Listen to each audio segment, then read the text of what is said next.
saya nggak cuma mau menyampaikan konten ya. Konten itu isi materi. Mungkin nanti kontennya teman-teman kalau nggak bisa capture, mungkin bisa juga dimintakan sama Kak Rafiq atau Kak Reza gitu ya, ditaruh di kru force atau kru expert gitu ya.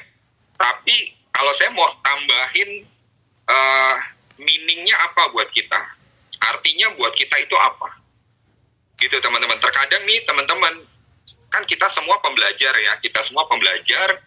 Dari pembelajaran yang kita peroleh, hal apa yang praktikal gitu ya, hal apa yang bisa kita terapkan.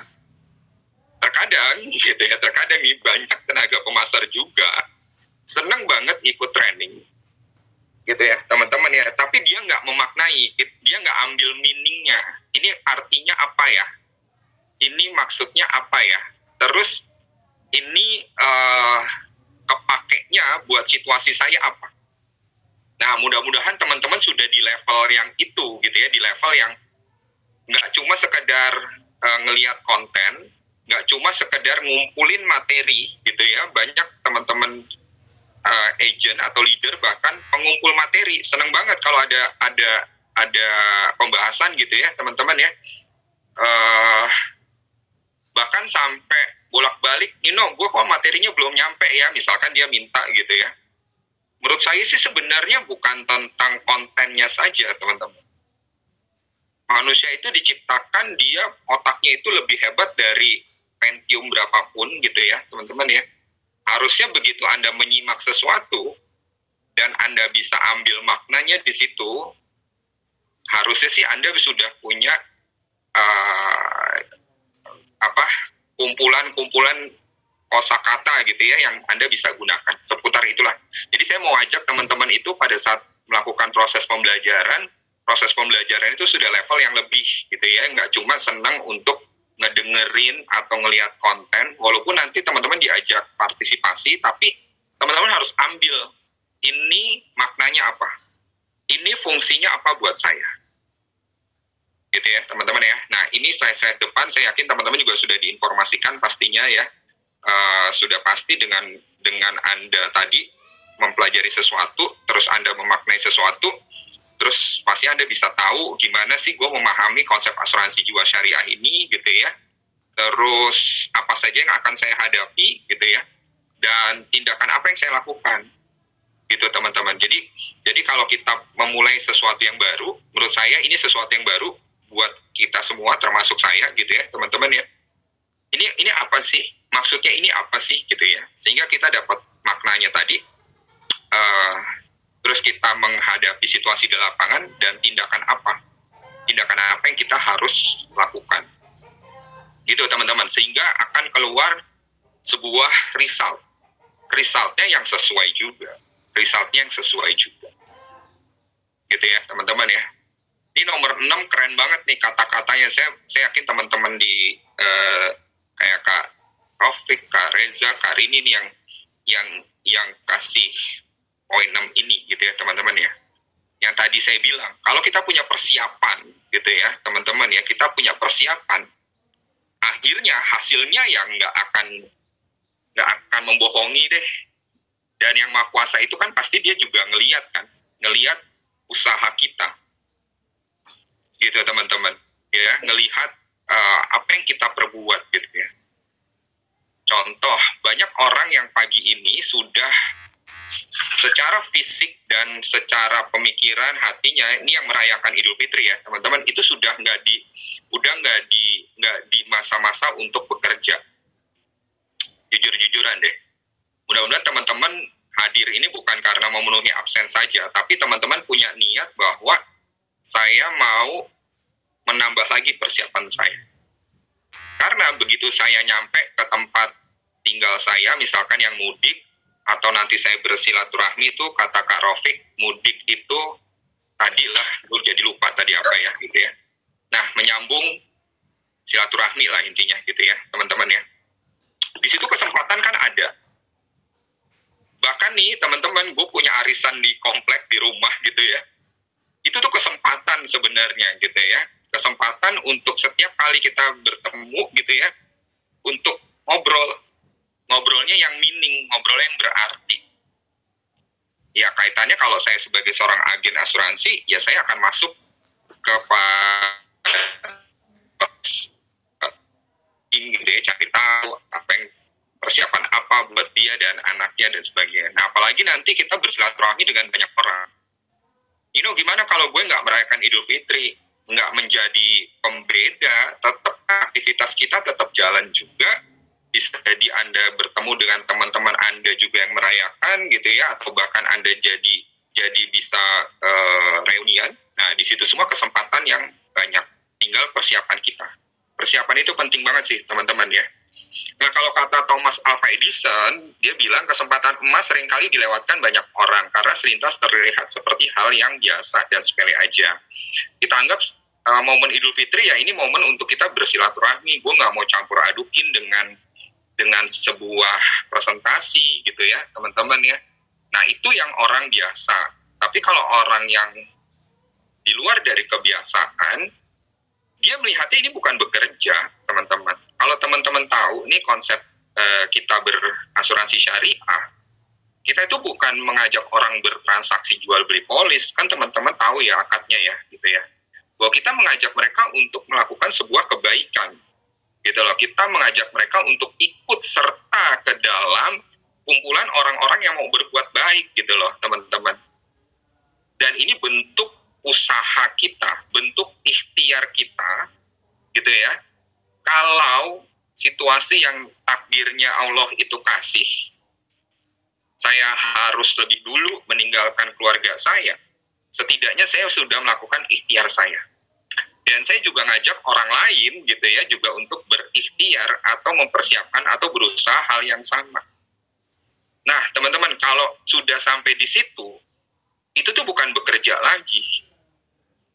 Gitu loh, itu tuh bukan Anda berprofesi sebagai agen asuransi lagi, bukan. Tapi Anda tuh sebagai manusia yang memang ditakdirkan Allah itu untuk menyebarkan gitu ya, menyebarkan kebaikan ini. Saya sampai suka heran ya, sebelum pandemi lah, Prudential itu berasa banget ya, masuk bulan Ramadan gitu ya, Idul Fitri, bahkan itu di dalam agenda kerjanya seorang agen dalam 1 tahun, itu nggak dihitung.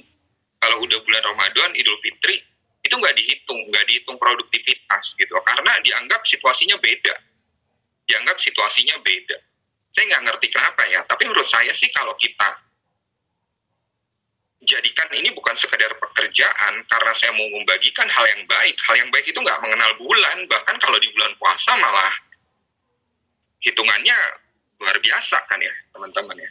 Nah nih, ada hal pasti yang teman-teman ambil ya dari percakapan kita ya teman-teman ya. Nah kalau Anda sudah bisa memaknai seperti itu, menurut saya Anda datang ke orang itu, Anda malah akan disambut baik gitu loh teman-teman. Jadi coba yuk teman-teman coba ini ya, coba insert kayak ibarat kata tuh kita tuh kayak sebuah gadget yang lagi dimasukin sebuah program. Diri kita itu kayak sebuah gadget nih,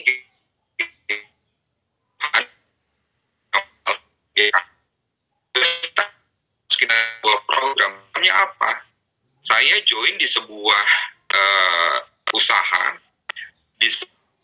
dikatakan, dimana kemana-mana saya mau bawa sebuah hal baik ke orang.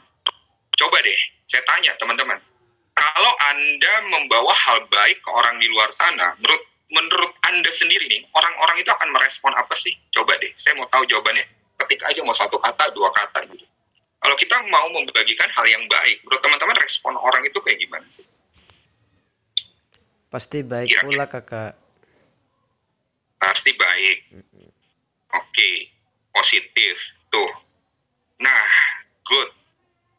Jadi harusnya nih welcome, asset ya welcome. Pasti dia akan selamat datang gitu ya, welcome. Nah, jadi teman-teman, ini saya jarang-jarang sih ngobrol kayak gini ya teman-teman, karena momentumnya ini bicara tentang juga syariah. Syariah itu ikhtiar, usaha. Dan kita nggak cuma sekedar bekerja. Apa yang kita bagikan itu bentuk usaha juga, supaya orang tahu gitu loh. Dengan dia ikut ke dalam sebuah perkumpulan yang namanya asuransi jiwa syariah, dia bukan membeli polis, dia akan berbagi kebaikan juga ke orang lain. Nah, buat teman-teman yang join di sesi ini, di training kita ini, harusnya tuh punya program di dirinya yang tadi kita sebut sikap mental, attitude itu beda dengan agen-agen lain. Beda, harus beda mulai dari sekarang. Harus beda, karena apa yang Anda bawa itu harusnya mendapatkan respon yang baik. Dan sebelum Anda ketemu dengan siapapun, bawaan kita tuh happy gitu loh. Karena apa yang kita ngelakuin sih gitu loh. Kita ngelakuin sebuah kebaikan, coba happy kan? Gitu teman-teman. Dan kita mau bagikan ke berapa banyak orang sih, lihat aja Recording nih in progress. teman-teman, lihat aja nih datanya nih. Coba satu hari kita ketemu, nggak usah banyak deh, ketemu 5 aja gitu ya, 5 aja. Bayangkan kita berbagi ke 5 orang, dan 5 orang itu punya turunannya gitu ya. Misalkan Anda berbagi ke saya punya pasangan, saya punya anak, saya punya teman, bisa jadi saya cerita ke kakak saya lagi gitu ya teman-teman ya. Coba Anda install hal itu ke dalam diri Anda, bahwa aktivitas yang gue lakuin setiap hari itu bukan seperti agen asuransi sebenarnya. Gitu loh. Agen asuransi itu kebanyakan di kepalanya adalah gimana gue pendekatan, gimana gue bisa closing, gimana hari ini gue bisa pulang punya case. Balik lagi, case itu akan datang, tapi coba di mindsetnya teman-teman, di feelingnya teman-teman adalah gue mau berbagi kebaikan. Orang kalau akan merespon kebaikan itu, pastinya dia akan melakukan sebuah tindakan. Gitu loh. Kalau dia mengerti ini adalah sebuah ikhtiar dia buat dia dan keluarganya, oke, berarti gue harus ngapain nih, no? Gitu loh. Ikhtiar ini bentuknya gue harus ngapain? Ya berarti lo ikutan ke dalam program ini, di mana di sini itu banyak orang yang sama-sama kita saling membantu. Gitu teman-teman. Ya, dan ini momennya kita tinggal di Indonesia, di mana penduduk kita juga lebih besar yang beragama Islam gitu ya teman-teman. Di luar dari itu juga bukan berarti nggak berkesempatan untuk gitu ya teman-teman ya. Satu, ini peluang kita. Yang kedua, teman-teman, ternyata namanya kehidupan itu kan nggak pernah berhenti. Dan sekarang kita masuk ke dalam fase di mana nih para muda, kalau saya senangnya bilangnya muda gitu ya, nggak tahu gue karena orang lama ya, kayaknya ngomong millennials tuh kayak gimana gitu, atau Gen Y lah, Gen saya lah, apalah gitu ya teman-teman ya. Kalau gue bilang anak muda aja gitu ya. Ternyata nih sekarang kita masuk ke dalam gelombang di mana anak muda itu yang buat sebuah perubahan. Gitu loh, mereka lah nih yang sekarang tanda petik gitu ya, berandil besar gitu ya terhadap perubahan dalam kehidupan kita yang kita jalani sehari-hari. Teman-teman, kita kebayang dong, oke, berarti gue nanti akan banyak juga memberikan informasi baik ini ke mereka gitu ya. Karena teman-teman tahu 2030 itu kita mengalami yang namanya bonus demografi, di mana banyak orang produktif bukanlah berada di situasi orang produktif gitu ya. Dia usia-usia 24 gitu ya, paling mentok tuh 33 lah, 32 gitu ya teman-teman ya. Itu usia-usia yang lagi sesuatu gitu ya, dan mereka itu mudah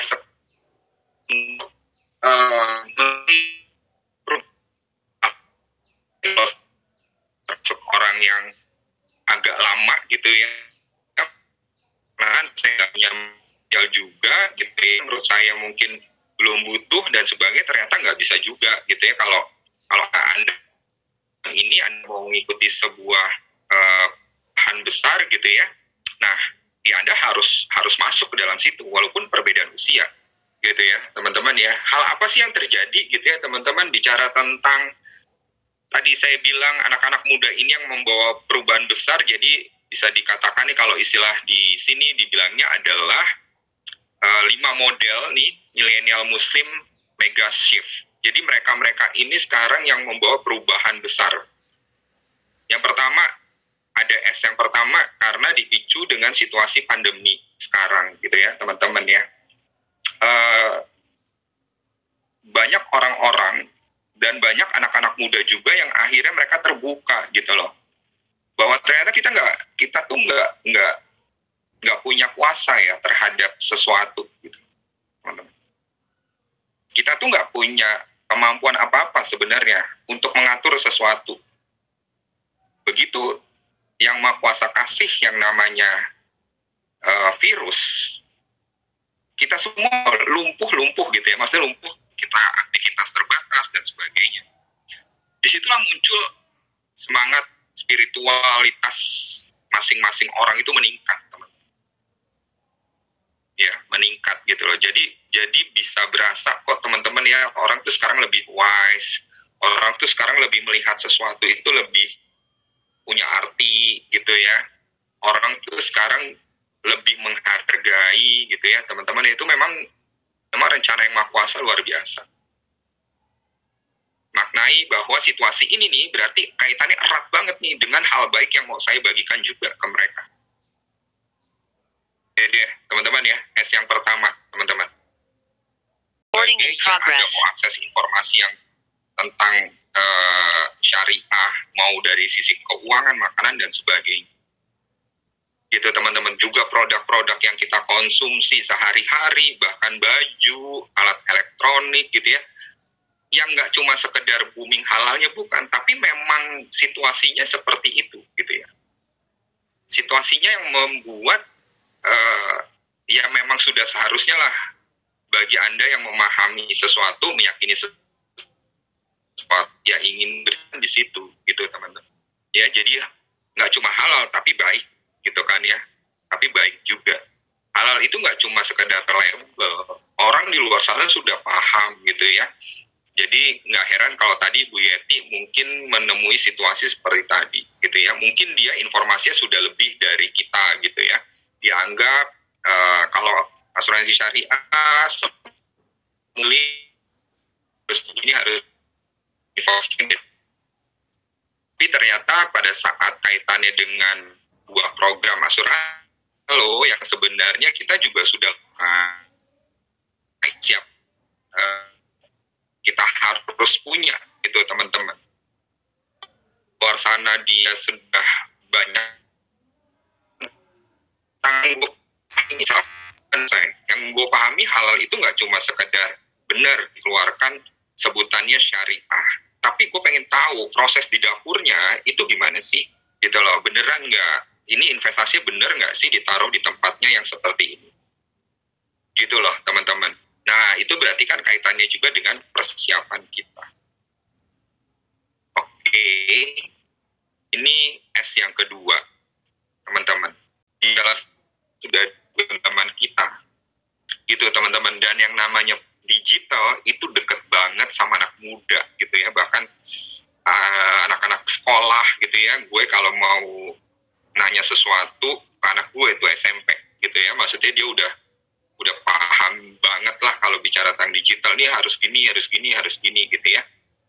Nah semua mudah diakses, termasuk bicara tentang konten-konten syariah, konten-konten berkaitan dengan halal gitu ya teman-teman ya. Di situ semua orang bisa mencari tahu, di situ orang bisa memilih gitu. Dan yang pertama kali menyentuh itu tuh ya anak-anak muda gitu loh. Anak-anak muda mereka berbagi informasi gitu ya, dan mereka berhak untuk menilai, mereka berhak untuk memberikan pandangan gitu teman-teman ya. Termasuk mereka juga belajar berinvestasi gitu ya. Banyak juga konten-konten investasi yang berbasis syariah, bahkan juga ada aplikasi pinjaman juga yang berbasis syariah juga gitu loh teman-teman ya. Berarti hal-hal seperti ini tuh sudah dekat banget di kehidupan masing-masing setiap kita.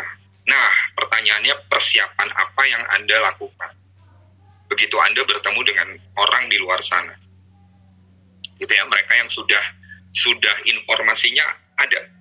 Balik lagi ya teman-teman tadi, sebenarnya bukan keberatan, bukan apapun gitu ya, cuma berbeda informasi. berbeda informasi. Dan begitu kita bertemu dengan orang, itu adalah kesempatan kita untuk berbagi hal baik ini. Tapi kalau informasi yang kita punya sedikit sekali, kita cetek banget gitu ya, teman-teman ya, jadi akhirnya nggak kekejar, nggak nyambung. Gitu ya, udah 3 S. S yang keempat adalah bentuk ekspresi diri. Gitu ya teman-teman ya, jadi banyak banget sekarang orang tuh menggembar-gemborkan hidup seimbang gitu ya. Ya antara dunia gue kerja, tapi giliran gue ada pengajian, gue juga pengen ikut pengajian gitu ya. Gue pengen live streaming juga nih, ada ustadz ini lagi bahas sesuatu. Dan sekarang juga para ustadz juga dia mengetahui perubahan-perubahan ini, maka gaya untuk mereka berdakwah juga sudah menyesuaikan. Nah, terus jiwa sosial kita juga semakin hari makin meningkat, teman-teman. Ya ini memang sudah kodratnya manusia gitu ya, mungkin juga sudah jalannya Allah gitu ya, teman-teman ya. Jujur kata, sekarang orang tuh senang banget membantu orang lain ya, walaupun mungkin ada lah ya, ada juga yang di videoin lah dan sebagainya, tapi kan setidaknya dia membantu orang gitu, teman-teman.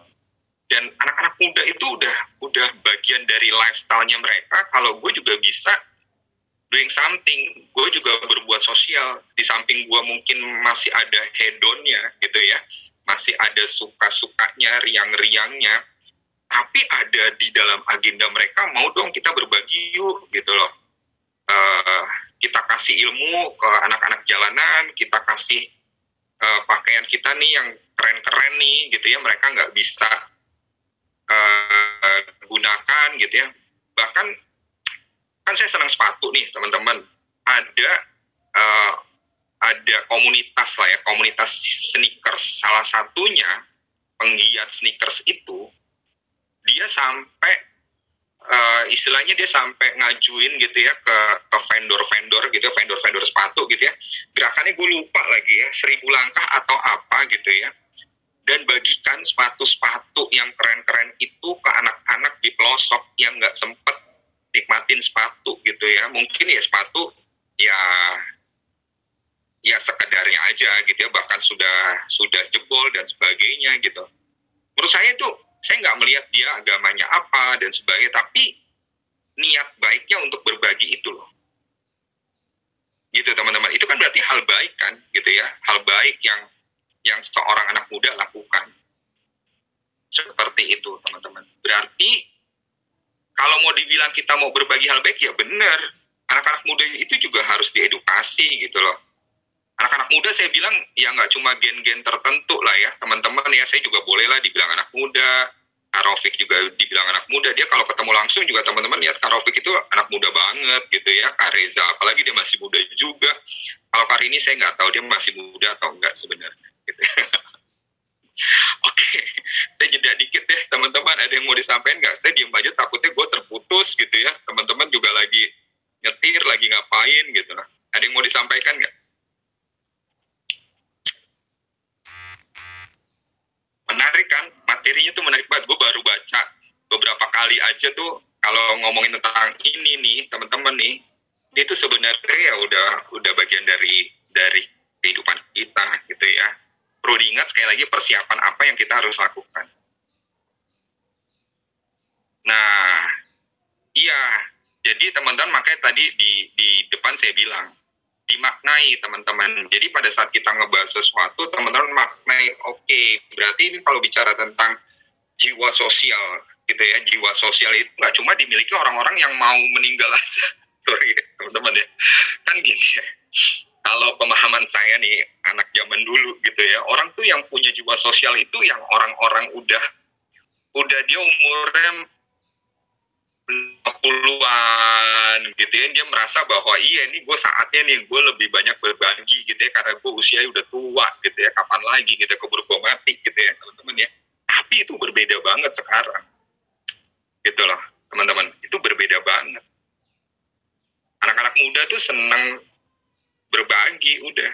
Nah kan kita juga berbagi, konsep kita apa sih? Berbagi gitu loh. Kalau teman-teman masih konsepnya menjual insurance, nah itu sendiri kan udah salah. Kalau di konsep asuransi jiwa syariah itu bukan menjual asuransi kan. Kita mau ajak orang berbagi kebaikan, karena ini ada, nanti Kak Rafiq boleh chat deh, ada berapa yang sudah tergabung ke dalam asuransi jiwa syariah nih, si peserta gitu loh. Ya kita berbagi kepada mereka gitu, sesama. Kalau semakin banyak orang yang ikutan, ya semakin banyak juga gitu. Semakin banyak juga yang akan ikutan berbuat hal baik gitu. Nanti ini kalau mau bilang ke kakak-kakak di PDF-in, boleh teman-teman baca lagi gitu ya teman-teman ya. Terus yang namanya situasi perubahan dan sebagainya, sekarang juga syariah lagi digalakan lagi, sudah pasti dukungan pemerintah ini penting banget gitu ya teman-teman ya. Pemerintah juga melihat bahwa ekonomi syariah ini salah satu yang bisa membantu gitu ya, bukan salah banyaknya gitu ya, termasuk yang berkontribusi besar nih terhadap kemajuan perekonomian Indonesia teman-teman. Gitu, makanya dukungan pemerintah itu nggak main-main, sudah all out lah ya. Kalau dibilang sudah sebisa apa yang mau disupport pemerintah, saya yakin akan mensupport gitu loh teman-teman. Jadi ya udah, orang udah sebenarnya sudah terbuka aja kalau ngomongin syariah. Tinggal tadi informasi apa yang dia punya dan informasi apa yang Anda bawa ke dia. Gitu teman-teman. Ya, jadi teman-teman kalau yang senang baca gitu ya tentang ekonomi, terus ekonomi syariah gitu ya, keuangan syariah, itu kita tuh kayak udah, ini bukan hal kecil gitu loh, bahwa orang di luar sana udah bicara syariah tuh udah mengglobal gitu loh. Bisa jadi mungkin ada orang yang informasinya tentang syariah itu cuma tentang halal. Gue kalau nggak halal, gue nggak mau. Nah, halalnya yang dimaksud apa? Kita sudah di asuransi juga syariah di kita. Gitu loh, teman-teman ya. Nah, itu yang teman-teman harus bisa persiapkan.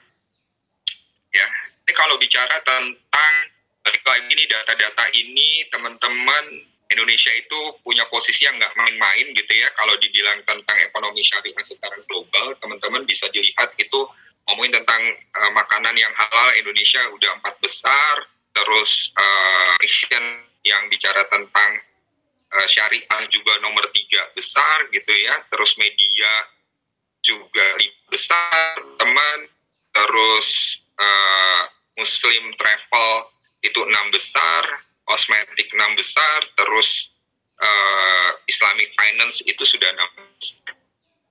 Gitu kan ya. Jadi ya termasuk di dalamnya Anda ini gitu.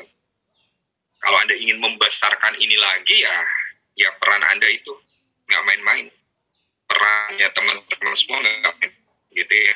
Ternyata yang kita lakukan nih ya, kita setiap hari ketemu orang gitu ya, kita jangan cuma berpikir tadi ya untuk memenuhi target training dengan Kak Rafiq, Kak Reza, enggak. Kita tuh bagian dari perekonomian ini gitu loh teman-teman. Dan saya mau nggak cuma sekedar sumbangsih kepada negara, tapi kepada setiap kepala keluarga, kepada setiap orang di luar sana. Coba yuk, saya mau bagi lagi nih hal-hal baik yang saya pahami gitu loh teman-teman. Menarik dong pastinya ya teman-teman ya. Terus ini kondisi keuangan syariah di Indonesia nih teman-teman ya. Perbankan syariah, terus asuransi syariah berarti di nomor 2 tuh selain perbankan syariah gitu loh teman-teman. Jadi sekali lagi kalau saya ngelihat ini teman-teman, ini maknanya buat saya adalah saya menjadi bagian dari aktivitas besar nih sebenarnya.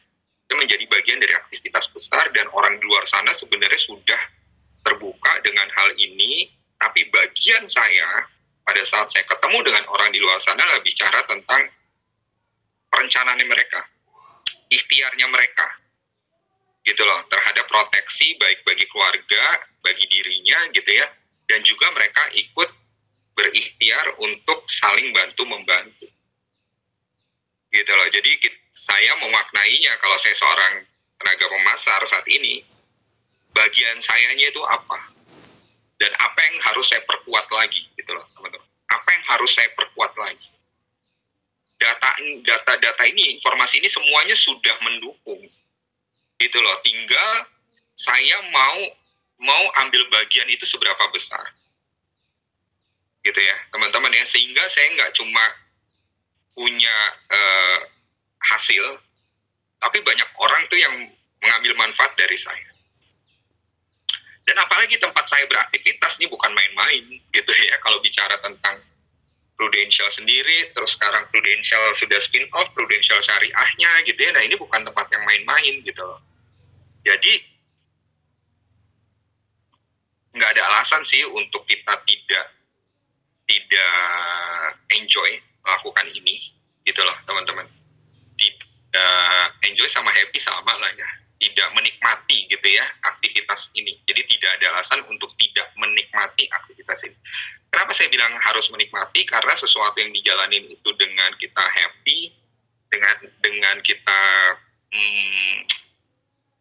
ya senang gitu ya, pastinya segala sesuatunya akan menyenangkan dan hasilnya juga akan baik-baik saja.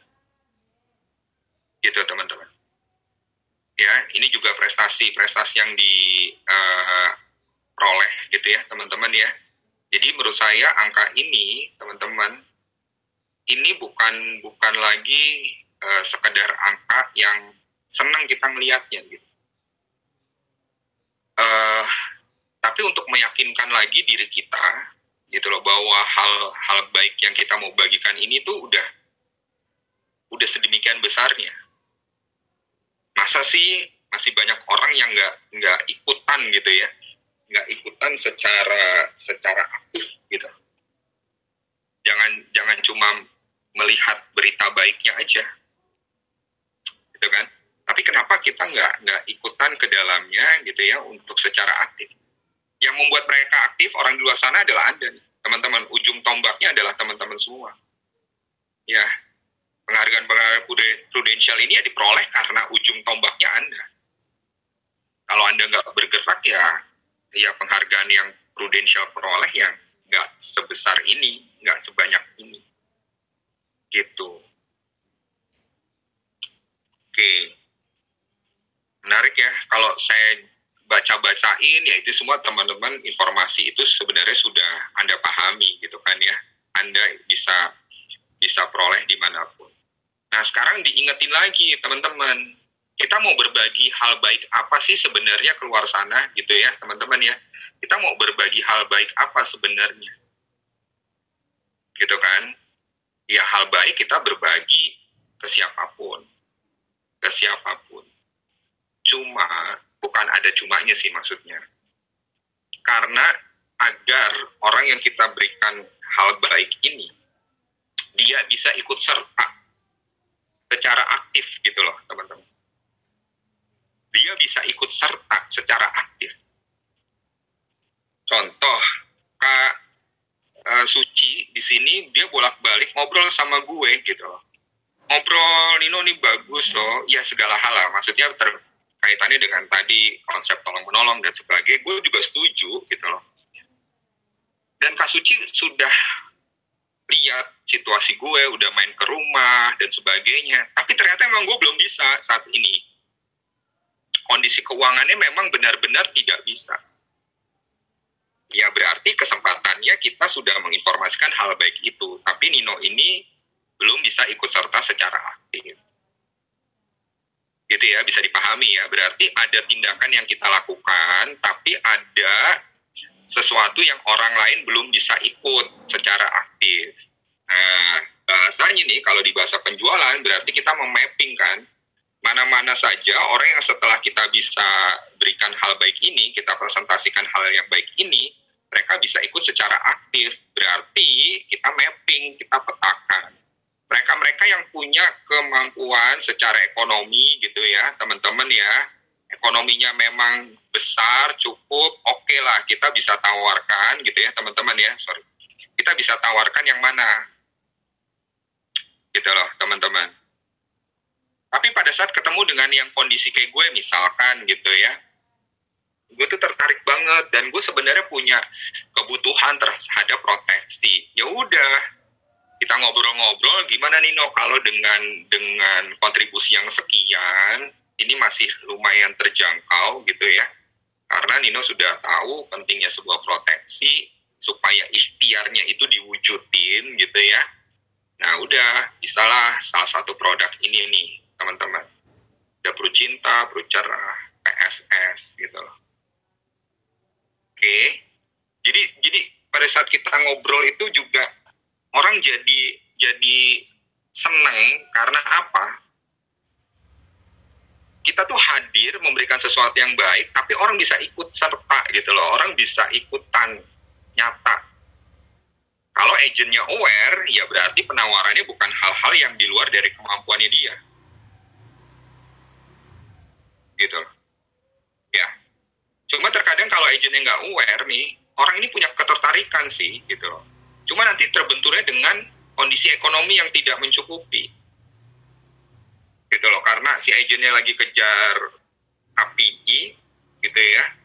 Ini kayak kalau produk ini API gue kecil banget nih. Terus juga komisi gue jadi nggak berasa gitu ya.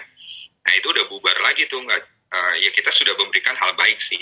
Cuma akhirnya kan orang nggak bisa secara aktif gitu loh untuk mewujudkan hal itu. Gitu ya. Nah begitu ketemu dengan orang-orang yang dananya ada gitu ya, teman-teman ya, dia sudah mengetahui hal baik ini penting gitu ya. Kalau dia bisa membantu sesama peserta, kita bisa tawarin produk-produk berikutnya yang ada investasinya gitu ya, atau mungkin dia mau juga cara lain gitu ya, selain dia punya investasi yang secara konvensional, secara fix gitu ya. Nah bisa saling bantu-membantu juga, tapi ada potensi keuntungan yang dia bisa peroleh gitu teman-teman. Tapi Nino, kalau gue bener-bener nih ketemu sama orang ya, dia udah anti banget gitu ya, udah anti banget insurance lah, seneng berdebat doang gitu, udah gitu nggak punya duit juga, ya udah, kan nggak ada salahnya kita tetap jaga hubungan ya teman-teman ya. Ya hitung-hitung tambah teman, bukan hitung-hitung ya, kita tambah teman gitu ya. Nah seneng nih kalau ada yang bilang ya udah rekrut aja, tapi teman-teman nih, ini arti sedikit yang gue nih ngomong ngerekrut. Menariknya di Indonesia nih teman-teman ya, menariknya di Indonesia orang yang kesusahan direkrut nggak ada salahnya, sekali lagi sorry, nggak ada salahnya, tapi Anda harus jelasin selayaknya konsep kita bersyariah itu segala sesuatu jelas. Bahwa saya ngerekrut di sini, misalkan tadi ada Kak Goodman, panggilnya apa? Kak Goodman ya. Begini Kak, begini bro, kalau misalkan gitu ya, dirimu tidak setuju untuk ambil proteksi, Perut Cinta dan sebagainya, it's okay, nggak masalah karena situasi dan sebagainya. Tapi kalau saya tawari peluang untuk mendapatkan uang gimana? Wah ya maulah kalau kayak gitu, oke. Tapi untuk mendapatkan uang itu ada prosesnya. Gitu loh, ada prosesnya. Apa tuh? Ya sama seperti saya, ketemu sama Anda, ketemu sama dirimu bro, gitu ya. Saya cerita tentang baiknya kita punya persiapan, salah satunya bentuk persiapannya kita ikut ke dalam program asuransi, gitu ya. Asuransinya apa? Salah satunya Perut Cinta. Oh, gue jadi agent gitu kan ya. Aduh, jadi agent enggak deh, dan sebagainya tuh teman-teman. Jadi kita nggak cuma bilang bahwa direkrut, tapi kita juga harus kasih tahu. Karena banyak akhirnya terrekrut, tapi nggak mau jalanin juga. Gitu kan? Nah, jadi segala sesuatu penting untuk adanya kejelasan. Kejelasan. Saya yakin teman-teman juga mau merekrut, bermitra gitu ya dengan tim, dengan agent yang mereka juga mau melakukan hal ini gitu loh teman-teman. Kalau Anda hanya menawarkan sesuatu yang menarik, yaitu income, salah satunya orang siapa sih yang nggak tertarik? Gitu loh teman-teman. Ya, iya makanya Bu Anita, makanya penting banget ada kejelasan. Di syariah disyaratkan kan harus jelas. Ini saya kaitin aja sama rekrut. terkadang kita merekrut nih jadi keluar dari alurnya gitu ya. Gue jadi menginformasikan sesuatu yang menarik saja di depan, tapi hal apa yang mereka akan lakukan, hal apa yang nanti mereka akan jalani, terkadang kita tuh kayak ragu-ragu untuk menjelaskan itu. Sekadar kita bilang bahwa iya, kalau Anda mau untuk mendapatkan income, hal yang Anda lakukan adalah seperti saya saat ini bertemu dengan Anda. Gimana? Gitu loh, teman-teman ya. Paham ya? Oke, mau ada pertanyaan? Silakan. Terus kalau yang sambil jalan ya, nah teman-teman sudah tahu ya, asuransi jiwa syariah itu konsepnya secara universal, jadi tidak terbatas antara keyakinan tertentu gitu ya teman-teman ya. Nah, ini bila kaitannya dengan informasi yang orang punya, tadi saya bilang, informasi yang orang punya. Terkadang orang sekali lagi, dia punya informasi sepotong, tapi dia mengeneralisir, dia menyamaratakan segala sesuatu. Nah, itu pentingnya yang kita coba punya persiapan tadi. Gitu loh. Jadi kalau dibilang asuransi, oke, dia tahu asuransi itu apa. Nah, itu informasi yang dia punya. Tapi asuransi jiwa syariah itu konsepnya gimana sih? Nah, itu bisa jadi informasi yang dia belum punya, atau dia sepotong aja dia punya. Ya udah, kita jelasin lah konsep yang ini. Pentingnya teman-teman ikut sesi-sesi seperti ini, ikut training-training yang seperti ini. Sekali lagi, pembahasan yang Anda dapat, teman-teman harus maknai. Ini untuk apa? Ini untuk apa? Ini untuk apa? Jadi nggak cuma mengendap jadi sebuah perpustakaan ya. Sebenarnya banyak banget agen-agen tuh yang informasinya banyak di kepala. Tapi karena dia cuma ngumpulin, jadi dia bingung menjalaninnya. Ya, ada pertanyaan sebelum kita masuk ke tantangan nih, teman-teman. Ada pertanyaan? Tenang-tenang aja nih, kenapa ya? Biasanya gini nggak sih, Kak Taufik? Diam-diam aja. Lanjutkan Nino, aman-aman. Aman ya. Ya, ada pertanyaan dulu nggak, teman-teman? Pak Nino, boleh kembali lagi ke konsep asuransi syariah universal? Sorry. Ya. Gimana, Bu? Ada yang mau ditanyain? Nanti kalau saya nggak bisa jawab kan banyak kakak-kakak tuh. Enggak, ya betul. Maksudnya saya ingin meyakinkan, saya kemarin benar nggak ya saya bicara gitu kan. Saya bicara mengenai yang tabaru. Kemudian ini kan untuk nafkah keluarga. Oke, Dan Nino, terima kasih. Thank you. Ya, Bu Suci, ini menarik nih statementnya. Ada yang mau disampaikan langsung nggak? Ini kayak pecinta training juga nih. Ya. Benar banget.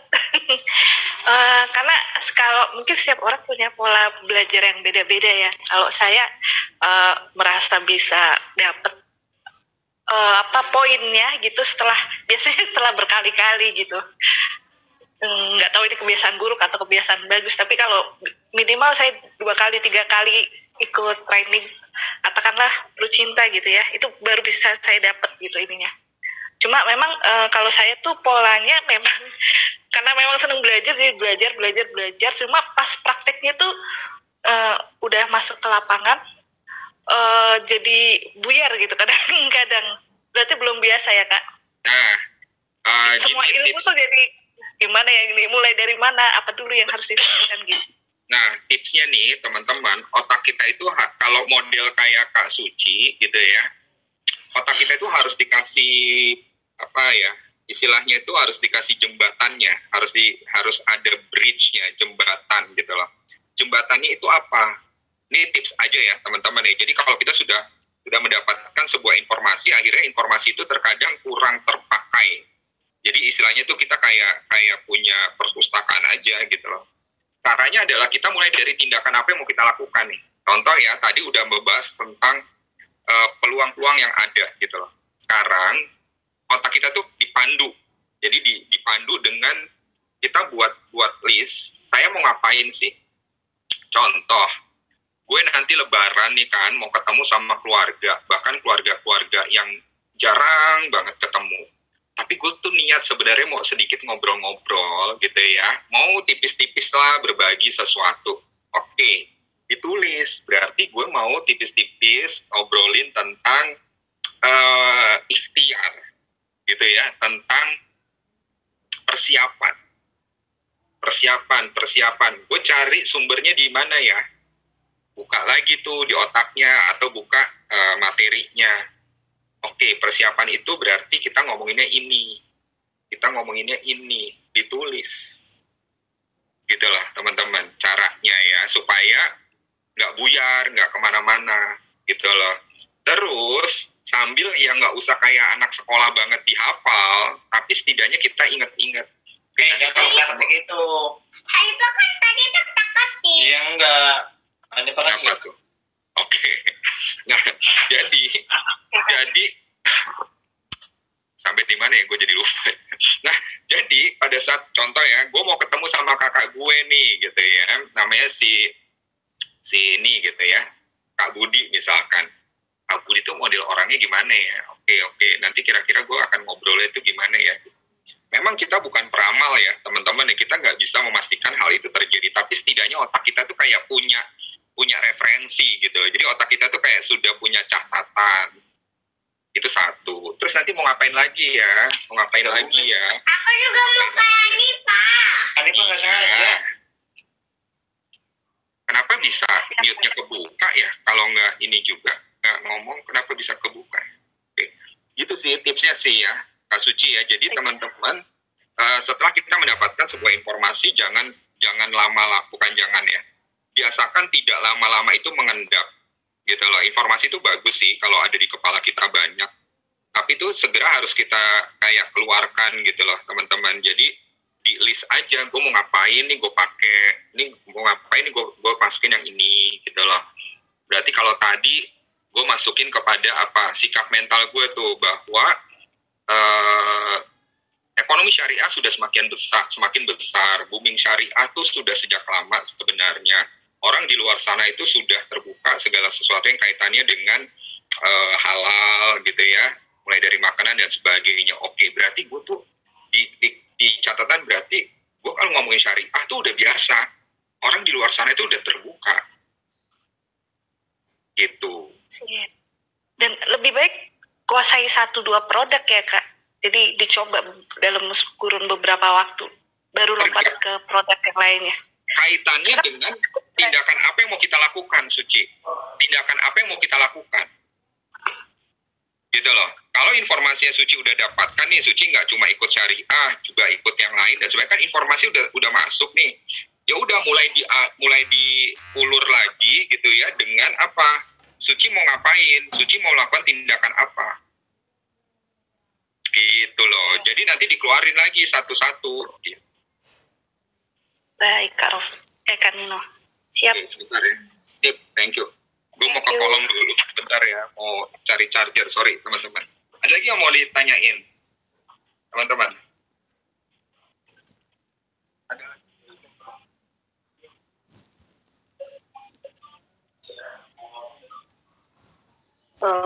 Kak Nino, memang sih Kak Nino, Yeti yang nanya. Kalau misalnya memang sih tadi kayak Kak Suci tadi ya, kalau kita misalnya langsung ke produk, kita kadang-kadang stuck ya kalau ke produk gitu kan, karena dia udah ngedengar misalnya ke situ, berarti arahnya nanti ke asuransi. Nah, literasi tentang asuransi itu kan minim sekali ya, orang-orang itu tidak, ya mungkin kalau kita kan karena kita sudah banyak yang masuk gitu. Jadi kalau tadi Kak Suci tuh maksudnya gini Bu, dia tuh kan dia banyak ikut training segala macam gitu loh. Maksudnya dia mungkin dia kuasai dulu pemahaman dia sendiri gitu ya terhadap 1-2 produk gitu loh. Cuma kalau yang Ibu Yati sampaikan itu kan pada saat kita ketemu sama orang di luar sana, kan. Kalau saya sih lebih seneng gini Bu, bukan berarti kita ngomongin produk itu haram atau salah, enggak. Kalau saya tuh senengnya lihat situasinya. Kan kita ketemu sama orang di luar sana kan harusnya kita aware lah ya. Ini orang seperti apa, situasinya bagaimana gitu loh. Kalau saya sudah sering ngobrol sama dia, gue nggak mungkin pakai Mbak Bibu lagi. Ya. Gitu loh. Jadi gue ajak duduk, ngobrol, contoh nih ya sama tetangga saya, udah sering ngobrol tipis-tipis tentang asuransi gitu loh. Begitu ada kesempatan, gue ngomong gini, nih, ada nih produk yang masa bayarnya cuma 10 tahun. Ya, nama produknya ini. Gitu loh. Jadi situasinya memang memungkinkan kita untuk informasikan itu, ya udah informasikan. Tapi kalau memang baru kenal, baru pendekatan dan sebagainya, ya balik lagi secara konsep dulu gitu ya. Konsepnya rumah besarnya, kalau saya senang ngomongnya rumah besarnya itu adalah asuransi jiwa. Konsep asuransi jiwa itu secara rumah besarnya. Tapi di dalamnya itu ada konsep asuransi jiwa yang konvensional. Pemahamannya dia nih, kita kan ketemu orang macam-macam ya. Pemahaman dia ini tentang konsep asuransi jiwa seberapa jauh sih? Bahwa apa yang kita keluarkan sebenarnya itu bukan hal sia-sia. Tapi itu untuk persiapan kita gitu ya. Ya tinggal wujudnya apa? Asuransi yang mana? Mau yang konven atau yang syariah? Gitu sih. Ya. Terima kasih Kak. Sama-sama Bu Yeti. Teman-teman yang lain aman? Aman ya, sepertinya ya. Karena ini hal-hal yang untuk menguatkan Anda nih. Apa yang saya sampaikan sebenarnya hal-hal yang untuk menguatkan Anda. Makanya tadi saya bilang, jadikan ini buat diinstal ke dalam diri Anda nih sebagai sikap mental gitu ya. Sikap mental bahwa aktivitas gue tuh sebenarnya nggak ada yang akan menolak gitu ya teman-teman ya. Cuma berbeda informasi aja. Toh mereka sudah menjalani juga gitu. Mereka sudah kehidupan sehari-harinya berkaitan dengan hal seperti ini gitu ya. Jadi cuma beda informasi aja. Nah sekarang saya mau tanya nih, Kak Suci sebenarnya setelah ikut training ini sejak kapan, Kak Suci? Training apa Kak? Training ini nih. Rus syariah. Dari tanggal berapa ya? Saya nggak ingat. Dari saya baru join hari kedua. Pertemuan pertama saya nggak ikut. Dari bulan lalu ya? Bulan lalu bukan sih? 7 April 2022. 7 April. Sekarang kan masih bulan April kan ya? Berarti ada 21 hari nih. Ada 21 hari, berarti ada 3 minggu. Kak Suci udah ada closingan belumkah dari 3 minggu? Belum Kak. Kenapa? Masih pendekatan. Kenapa? Pendekatannya masih belum terlalu intensif, jadi kayak masih ngobrol-ngobrol, jadi kayak masih tabur benih gitu. Jadi kayak kalau dari saya masih berusaha untuk membuat orang tersebut nyaman gitu dengan saya gitu, karena masalah trust juga ya. Oke, terakhir dengan orang yang dijumpai itu ngapain? Terakhir malah udah punya produk asuransi. Produk asuransi apa? Udah tanya belum? Perusahaan lain, kesehatan. Oke. Dari Manu ya. Dan konsepnya apa? Dia konsepnya apa? Konvensional atau syariah? Konvensional sih. Oke. Produknya kesehatan kan? Iya. Oke. Dia punya tidak asuransi yang memberikan santunan kematian?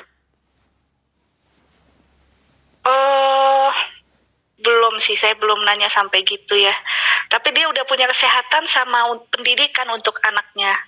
Pertanyaannya, kalau gue sebagai seorang agen asuransi, gue akan strict menawarkan sesuatu yang dia sudah punya atau yang belum? Yang belum.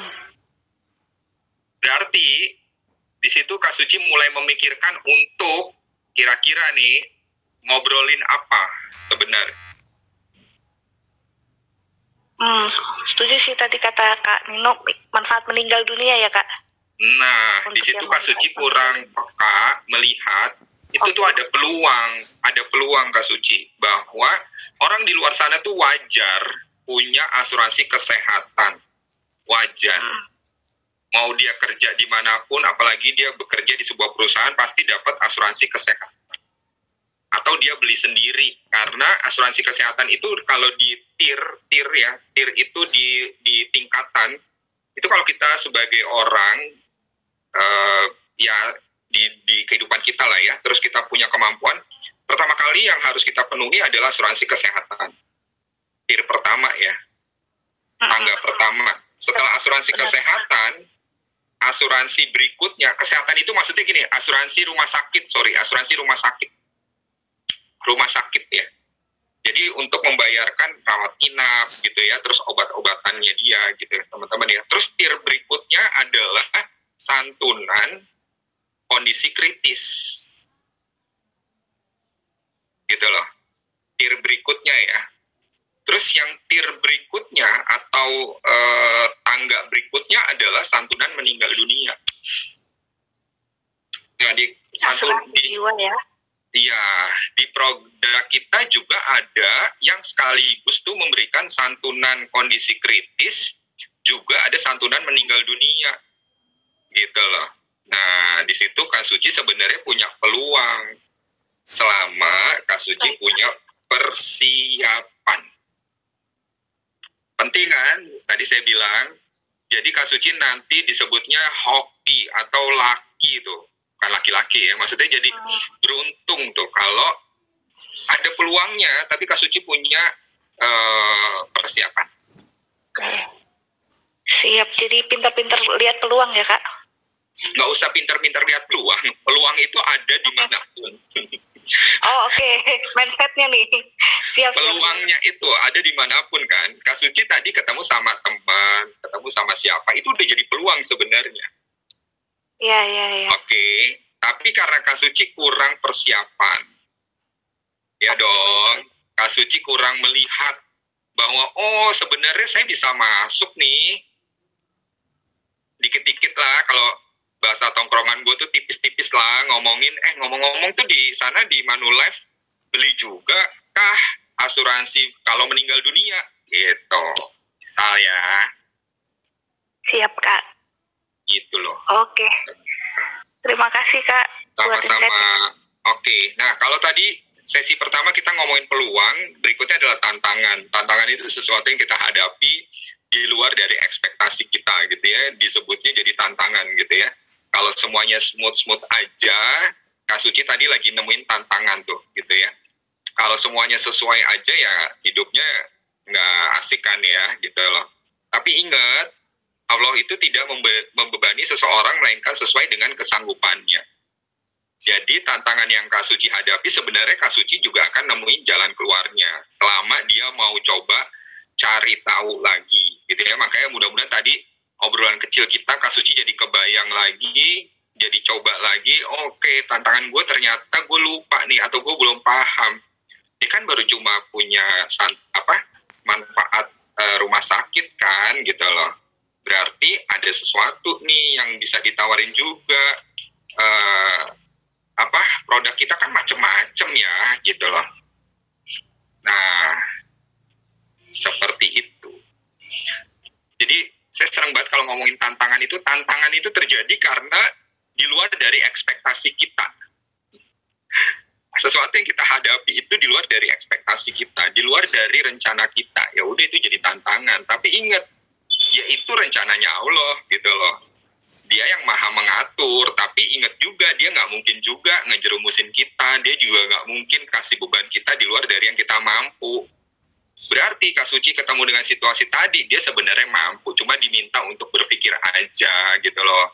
Yang tadi lo bilang banyak banget training yang udah diikutin, coba ingat lagi deh, training apa nih kira-kira yang kepake buat situasi yang lo hadapi sekarang. Terus mau ngomong apa nih, kan udah ngikut macam-macam training tuh gitu loh. Masa sih nggak dipakai gitu loh. Tuh Allah tuh yang lagi ngatur itu.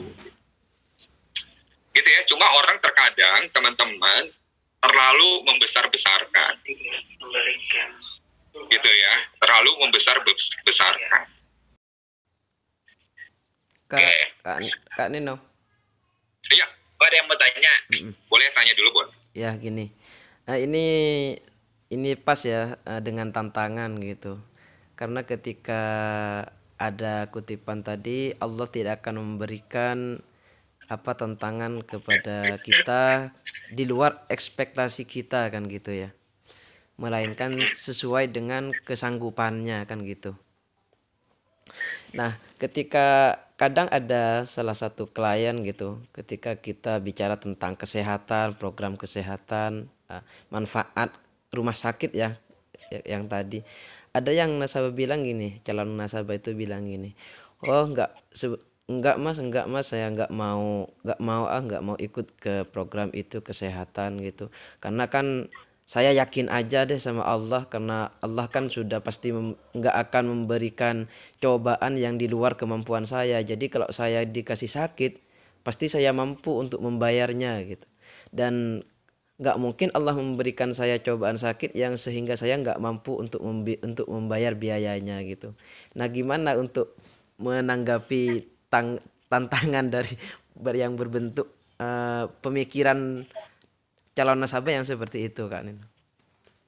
Oke, thank you. Dengan Kak siapa ini? Marli. Kak Marli. Yeah. Banyak banget saya juga ketemu teman-teman saya. Kak Marli ini bahkan sempat jadi jauh gitu ya, teman-teman. Yang tadi saya bilang itu yang saya pakai. Ya, kita tetap menghargai, itu adalah informasi yang ada di kepalanya dia. Yeah. Pertanyaannya bisa jadi saat ini dia belum terbuka, satu. Pendekatan kita mungkin ya kita berteman dan sebagainya. Cuma kalau yang saya pahami gini ya, Kak Marli, sorry. Kalau saya salah tolong dikasih tahu nih, saya yang pengetahuannya dikit ini. Kalau saya bilang saya mampu mengatasi biaya-biaya itu, kan saya jadi kayak terlalu sombong ya. Maksudnya betul. Kemampuannya jadi terlalu sombong. Ini buat informasi kita dulu ya, teman-teman ya. Kalau nanti Anda bisa pendekatannya secara straight to the point, boleh-boleh aja. Tapi pertama ini buat informasi kita dulu. Itu kan berarti kita jadi manusia yang paling sok banget gitu ya. Kita menganggap kita bisa mengatasi itu semua gitu loh. Satu itu. Yang kedua, kan yang namanya kuasa Allah itu di dunia ini yang saya pahami, sorry sekali lagi ya kalau saya salah gitu ya, itu kan melalui perantara ya. Yeah. Betul nggak Kak Marli? Iya, betul. Betul kan? Kan anak saya itu sudah ada rezekinya dari Allah nih. Saya punya anak, dia kan pasti juga punya rezekinya dari Allah kan. Iya, betul. Tapi kan bukan berarti pada saat anak saya butuh biaya sekolah, butuh baju dan sebagainya, kan bukan berarti setelah dia sholat terus di hadapannya itu ada baju seragam, ada uang SPP kan? Betul ya, setuju. Iya nggak sih? Berarti kan ada perantaranya nih, ada si orang tuanya. Orang tuanya juga kan perantaranya ada lagi. Iya, betul. Nggak mungkin juga orang tuanya ini karena dia sudah punya anak, setiap bangun pagi di bawah bantalnya itu ada biaya buat hidupnya dia setiap bulan, kan enggak juga. Betul. Berarti kan perantaranya si orang tua ini adalah dengan dia bekerja. Iya. Iya dong. Iya, setuju. Dengan dia nanti memperoleh penghasilan. Nah, kalau saya jadi Kak Marli dan ketemu orang itu dan saya bisa ajak ngobrol nih secara baik-baik ya. Iya. Misalkan Kak Marli jadi orang itulah ya, gitu loh. Nah, saya tuh nggak akan menyanggah pernyataannya dia. Saya bilang benar, ya itu sudah tersurat gitu ya. Ini nih di Quran surat Al-Baqarah 286. Allah itu nggak akan beri kita cobaan di luar dari kemampuan kita, gitu loh. Tapi pertanyaannya, pada saat situasinya ada anggota keluarga kita yang harus dirawat di rumah sakit, kan tetap saat itu kita harus persiapan punya biaya kah? Betul kan? Iya, betul Kak. Nah, saya tuh cuma mau cerita, ini bentuk usaha kita, bentuk ikhtiar kita. Bukannya ini jadi meniadakan yang Maha Kuasa, bukan. Tapi ini bentuk ikhtiarnya. karena kita udah dikasih kesempatan, kita sekarang ini punya penghasilan itu juga ada lantarannya dong. Dirimu bilang nanti mampu membiayai rumah sakit. Nah, biayanya itu dari mana sih sebenarnya? Kan dari perantaranya kamu punya bisnis, kamu punya usaha, betul nggak sih? Iya, betul. Nah, cuma usaha yang satu ini tuh untuk mengantisipasi. Misal, kan yang Maha Kuasa kita nggak pernah tahu ya rencananya seperti apa. Iya. Pas kita nggak punya duit, pas kita lagi nggak kerja misalkan, ternyata ada situasi harus masuk rumah sakit. Yang bayarin siapa? Ya, Iya kan? iya betul. Gitu loh. Ya pasti Tuhan kasih jalan, betul. Nanti ada perantara lain. Bisa jadi dari orang tua, dari saudara. Nah sekarang kamu mau jadi perantara buat anakmu atau orang lain yang jadi perantara gitu. Iya. Iya kan? Iya, betul. Banyak kok teman-teman saya bilang, kan gue masih punya orang tua, Nino, keluarga gue keluarga besar. Nah pertanyaan gue simpel aja, mau dirimu langsung yang jadi perantara dari Allah itu buat anakmu, buat keluargamu, atau ayah yang lain, atau orang lain, atau kakeknya, gitu loh. Iya. Nah, hal-hal kayak gitu, teman-teman, mudah-mudahan saya nggak dosa ya, teman-teman ya. Kak Rafiq nanti kasih tahu ya. Yang saya yakini kan kayak gitu, di dunia ini kan semua ada perantaranya dari yang Maha Kuasa gitu ya. Iya. Ya, saya cuma mau kasih tahu, kalau nanti situasinya sampai ke situasi itu, ya kita berdoa tidak. Tapi kalau ke situasi itu, jadi kita sudah menjadi perantaranya yang Maha Kuasa nih buat keluarga kita, buat diri kita. Bahkan sekarang kita dikasih kesempatan buat perantara orang lain di luar sana yang kita nggak kenal malah.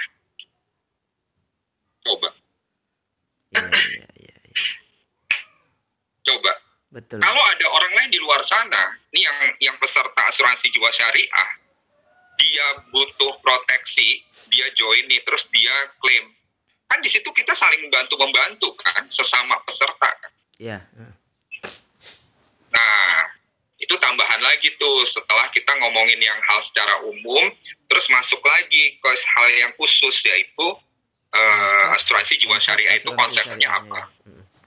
Gitu sih Pak, memang butuh waktu dan butuh kedekatan sih kalau ngomong model kayak saya tadi gitu loh. Betul. Kalau dia orang baru yang kita temui, ya kita jaga hubungan. Betul Pak, saya setuju sekali gitu. Nah, karena saya yakin yang Maha Kuasa itu pasti memberikan sesuatu yang bisa saya tangani gitu ya. Nah, makanya yang bisa saya tangani, saya usahakan. Contoh Pak, saya butuh biaya buat anak sekolah. Maka usaha saya apa untuk biaya anak sekolah? Saya menjadi agen asuransi jiwa. Itu kan bentuk usaha saya. Pasti Tuhan nggak akan membuat saya kesulitan nih. Tapi saya juga ada usahanya kan. Iya. Kan gitu. Iya Kak. Sampai bener kan, rezeki kita udah dijamin kan ya, Pak? Iya, bener iya. ya? Dijamin. Nah, saya sampai dengar ceramah gini nih Pak, belum lama nih. Jadi ada orang yang dia bilang kan rezeki saya sudah dijamin ya. Nah, Ya udah saya ibadah aja, saya ke masjid aja gitu loh. Toh nanti waktunya saya makan juga ada yang kasih gitu kan. Ya udah tuh. Anak-anak pun juga ada yang jamin kok, sudah ada rezekinya masing-masing gitu. Betul. Nah ini saya lagi inget nih ceramah nih. Terus si orang tadi ketiduran gitu ya, saking udah capek ibadah di masjid gitu ya. Ya dia nggak bekerja, yang penting dia udah ibadah gitu kan. Nah pada saat ada orang datang gitu ya, mau memberikan makan gitu ya, ceritanya dia bawa makanan gitu ya, mau ngasih ke orang yang ada di situ gitu. Pertanyaannya gitu ya, karena dia tidur gitu ya, dia tidak dia dilihat lagi tidur, kan pastinya orang yang membawa makan itu memberikan kepada siapa? Ya, kepada orang yang tidak tidur kan, orang yang sedang duduk, orang yang sedang berdoa gitu ya, terus ditawari makan, gitu kan? Berarti ya setelah kita ibadah, minimal kita ada usahanya gitu loh, minimal kita ada usahanya apa? Dan saya yakin orang yang ngomong tadi, dia bilang kan saya masih mampu membiayai biaya rumah sakit. Nah, membiayainya pakai apa? Kan dia usaha juga dong. Iya betul Kak. Dia usaha juga nggak? Usaha pasti. Iya kan? Dia mempersiapkan juga kan? Coba Pak, kalau Bapak mau iseng nanya, berarti persiapannya kalau nanti butuh biaya rumah sakit itu gimana Pak? Misalkan berarti menabung kah atau apa gitu loh. Kan itu salah satu bentuk usaha juga nggak sih? Juga ya. Nah sekarang saya datang ke Bapak, saya mau kasih tahu bentuk ikhtiar lain Pak. Bentuk usaha lain di mana kita nggak cuma memikirkan diri kita, tapi juga banyak orang-orang lain di sini. Iya. Dengan konsepnya begini, gitu sih. Oke, siap. Mantap Kak. Kebayang ya? Masuk. Semoga terjawab. Iya. Oke. Cek. Oke. Kak Rofik udah nunggu nih, udah mau break. Terima kasih Kak Nino. Ya, Kak Nino ya, Kak Marli ya. jadi ini sebenarnya pemaknaan orang aja ya. Allah tidak membebani seseorang melainkan sesuai yang dengan kesanggupannya. Ini sebenarnya kan penyemangat gitu ya, penyemangat bahwa nggak apa-apa, tenang. Misalnya lagi mendapati tantangan, misalnya kok sudah berkali-kali didatengin kok nggak closing, ya tenang aja. Ini sebenarnya itu ya untuk penghiburan teman-teman. Bukan berarti ketika Allah sudah bilang seperti ini kemudian kita membiarkan diri aja, sebenarnya tadi Kak Nino bilang ya. Karena setelah ini ada sambungannya Kak Marli ya kan. Laha maka sabat walaiha maktasabat kan gitu katanya. Ya Cuman kan, bukan ini aja. Cuman kadang nasabah itu memotongnya gitu Kak. Mampunya dari mana datangnya gitu ya, seperti yang tadi disampaikan oleh Kak Nino. Gak apa-apa, disetujuin aja sesuai dengan kalian tadi. Ya. Kalau nantinya teman-teman urutin ya tantangan-tantangan itu, sebenarnya tantangan yang paling besar itu teman-teman harus hadapi adalah dari dalam diri sendiri. Tantangan terbesar sebenarnya teman-teman. Setuju ya. Jadi ada, suara saya jelas ya teman-teman ya? Ya jelas. Masih jelas kan? Jelas. Oke. Ini dari semua hal ini nih teman-teman nih, dari semua hal ini kalau teman-teman nanti list, teman-teman buat daftar nih tantangan-tantangan ini nih teman-teman. Pada ujungnya ini tantangan terbesar adalah diri Anda sendiri. Diri Anda sendiri. Jadi benar kata di ajaran kita juga diajarkan bahwa dalam hidup teman-teman itu bukan tentang apa yang terjadi. Bukan apa yang terjadi. Ini saya bilang nih, ini yang terjadi nih. Ini bukan tentang apa yang terjadi. Ya, dalam hidup itu bukan tentang apa yang terjadi. Ini yang terjadi. Tapi tentang bagaimana kita menjalaninya. Gitu loh, teman-teman. Jadi bagaimana kita menjalaninya. Jadi buat teman-teman yang tadi masih ada kendala, belum menguasai segala sesuatu, nah itu PR-nya. Itu PR-nya. Di luar sana, kalau orang barat bilang, kalau di ajaran agama yang saya ingat adalah dalam hidup, ini bukan tentang apa yang terjadi, tapi bagaimana kita menjalaninya. Tapi di dunia barat itu jadi sebuah ilmu, dan itu sampai ada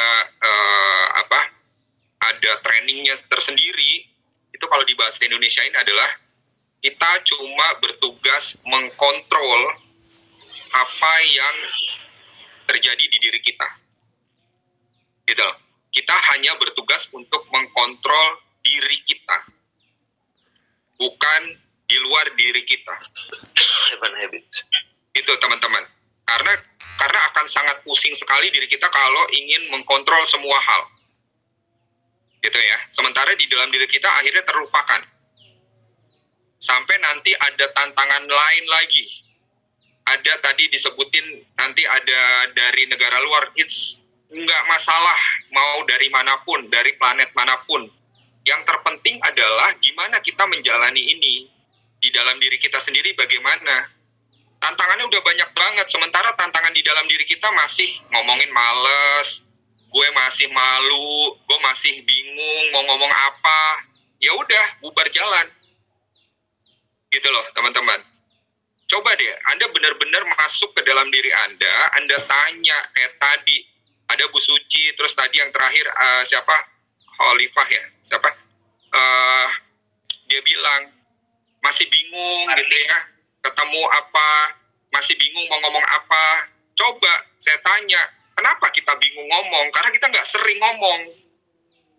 Kenapa kita bingung jawab orang? Karena kita nggak sering ketemu orang, jadi kita bingung mau jawabin apa. Gitu loh teman-teman. Anda nggak bakalan punya pengalaman kalau Anda nggak sering berbuat, bertindak. Anda nggak akan punya pengalaman di situ. Jadi, walaupun di sini kita mau tahu ada tantangan apa di luar sana, tapi please coba cek. Anda beresin diri Anda nih, tantangan terbesar dalam diri Anda beresin. Ini semua tuh bukan ini semua ini di luar kuasa kita. Ini di luar kuasa kita. Tapi kalau teman-teman jadi fokusnya ke sini, Anda pusing doang. Sementara yang Anda bisa rubah nih kemalasan Anda lah, tanda petik ketidakpengetahuan Anda, gitu loh. Ketidakpedean Anda nggak rubah-rubah, ya udah. Nggak usah ngomongin hal lain. Gitu ya, teman-teman ya. Jadi please, lihat ke diri Anda, gitu ya, teman-teman ya. Banyak hal yang saya harus lakukan, banyak hal yang saya harus rubah, mulai dari situ. Gitu loh, teman-teman. Sekedar hal simpel tadi, misalkan ada orang bilang, ini gimana sih, udah benar 100% belum sih syariah? Kalau saya jadi Anda, saya buka lisensi saya AASI, Pak, ini gimana ya Pak? Saya nih jualan asuransi syariah saja, saya bersertifikasi ini loh. Saya punya lisensi ini loh. Yang ngeluarkan ini gimana ya Pak? Kalau saya jualnya masih bukan syariah. Kalau saya jadi Anda, mulai dari yang hal simpel aja kayak gitu. Saya punya lisensi syariah, terus kalau yang saya jual dikatakan bukan syariah, ya saya juga nanti akan menuntut Pak ke asosiasi ini. Thank you Bapak ingetin, saya akan tuntut, saya akan nanyakan gitu loh. Kenapa saya dikeluarin lisensi syariah, tapi yang saya jual katanya bukan syariah. Paham ya, teman-teman ya? Jadi kalau masih seputar-seputar itu aja, saya bilang Anda tuh nggak punya skill untuk komunikasi dengan orang di luar sana. Gitu loh. Ya, betul. Anda nggak berani untuk ngomong sama orang di luar sana, Pak, saya, dagangan saya nih, ini asuransi syariah ini yang buat bukan saya, Pak. Saya bernaung di sebuah institusi, saya bernaung di sebuah perusahaan namanya Prudential, dia yang mengeluarkan. Berarti kalau dia mengeluarkannya bukan syariah, ya saya juga nggak mau jualan ini lama-lama, Pak. Tapi saya sudah 5 tahun di sini, misalkan. Berarti kalau Bapak beli, Bapak mempertanyakan, yang dosa sebenarnya bukan Bapak, saya. Kalau saya ketemu dengan posisi Anda, saya sampai segitunya deh. Kalau masih tantangannya masih bilang, ini nggak syariah, ini nggak syariah gitu. Ya udah, saya yang jual, yang dosa tuh yang buat lisensi, yang ngeluarin fatwa halal gitu loh. Dia yang dosa. Terus kalau orang yang beli itu masih merasa tidak syariah, ya saya yang dosa, saya yang jual. Saya mau tunjukin apa lagi? Gitu loh, teman-teman. Saya mau tunjukin apa lagi? Kalau saya di posisi Anda, saya akan seperti itu. Iya. Dan saya jadi tahu respon orang seperti apa. Jadi saya punya pengalaman. Betul Kak, betul Kak. Gitu loh, teman-teman. Saya jadi punya pengalaman. Tapi kalau saya cuma berkutat gimana ya, terus abis gitu saya diem aja. Ya udah, Anda akan berkutat di situ-situ aja. Dan orang di luar sana nggak akan kebuka gitu loh, teman-teman. Orang di luar sana itu nggak akan pernah kebuka. Bahkan nih sampai teman saya sendiri, saya bilang gini aja, udah lah bro, kalau ngomongin halal haram itu nggak pernah ada selesainya. Gue cuma bisa tunjukin begini ya. Ini nih ada fatwanya. Dan gue juga nggak akan cari tahu tuh begitu gue makan di McDonald itu siapa yang ngeluarin logo halal. Dan gue nggak pernah nanya kan, itu di belakang itu masaknya kayak gimana. Gue nggak pernah nanya juga, itu motong ayamnya itu disembelihnya pakai bismillah apa enggak. Tapi kan gue tahu mas komennya di situ sudah halal. Terus gue mau nuntut apa lagi? Gitu. Ya ini buat pengetahuan Anda aja, kalau Anda bisa diskusi sama teman Anda seperti itu ya silakan. Jadi Anda jadi punya pengalaman gitu loh, orang itu seperti apa sih dan sebagainya gitu loh teman-teman. Ya, nah ini ada kaitannya juga dengan kita belajar segmentasi nasabah. Gitu ya, orang di luar sana itu ternyata tercipta dengan situasi gitu. Yang Maha Kuasa sudah menciptakan kita semua sama makhluknya manusia, tapi akhirnya terwarnai lah kalau saya bilang. Segmentasi itu orang jadi ada warnanya gitu loh. Modelnya begini karena situasi, karena kondisi, karena pendidikan, karena segala macam akhirnya membentuk dia. Padahal udah jelas-jelas Tuhan bilang semua manusia itu di matanya dia semua sama, manusia itu semua sama. Gitu loh. Tapi kenapa ada segmentasinya ya? Apalagi kalau udah urusan asuransi kok beda-beda jadinya karena mereka terbentuk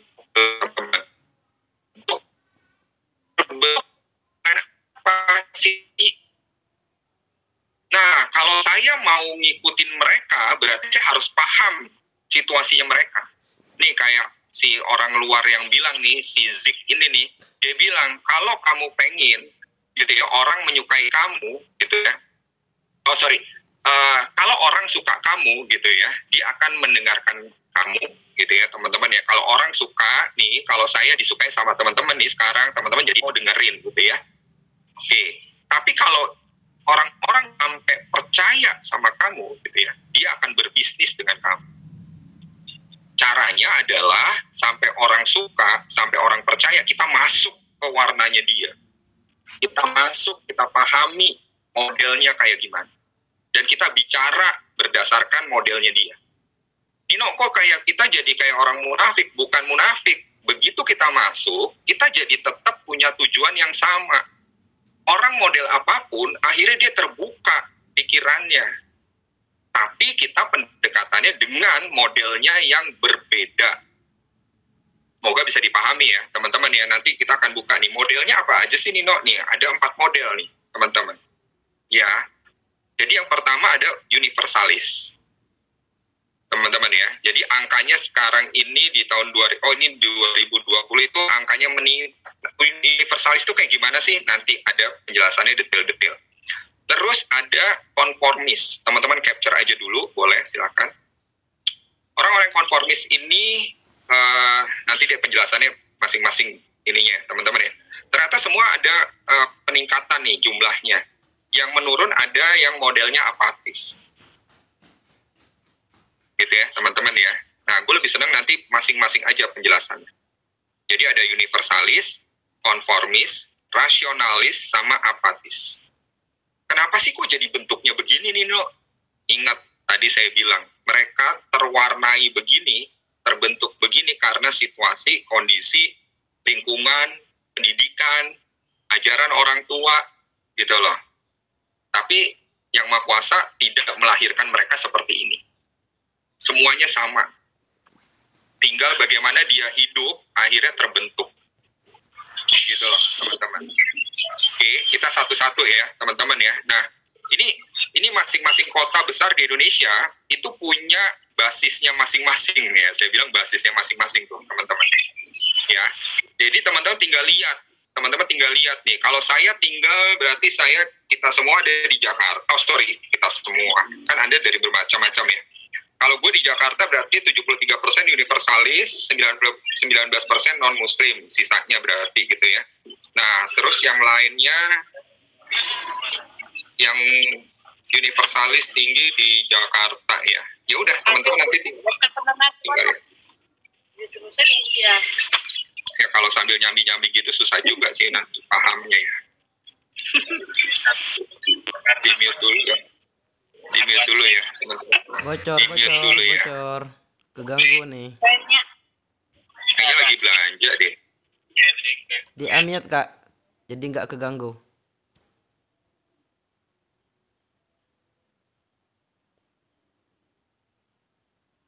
Ya, kayaknya namanya juga orang mau lebaran ya, jadi udah lagi siap-siap kan tadi saya bilang. Anda capture ini, jadi Anda tahu petanya ya, teman-teman, Anda jadi tahu petanya. Nah, kita bahas satu-satu yuk.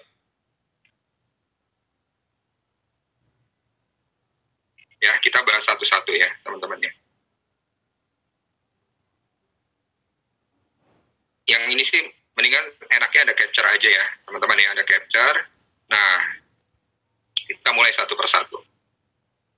Please, pesan saya sih teman-teman, setelah Anda tahu mungkin model orang yang Anda temui model seperti apa, Anda jangan seperti anti gitu ya. Biasanya Anda jangan anti.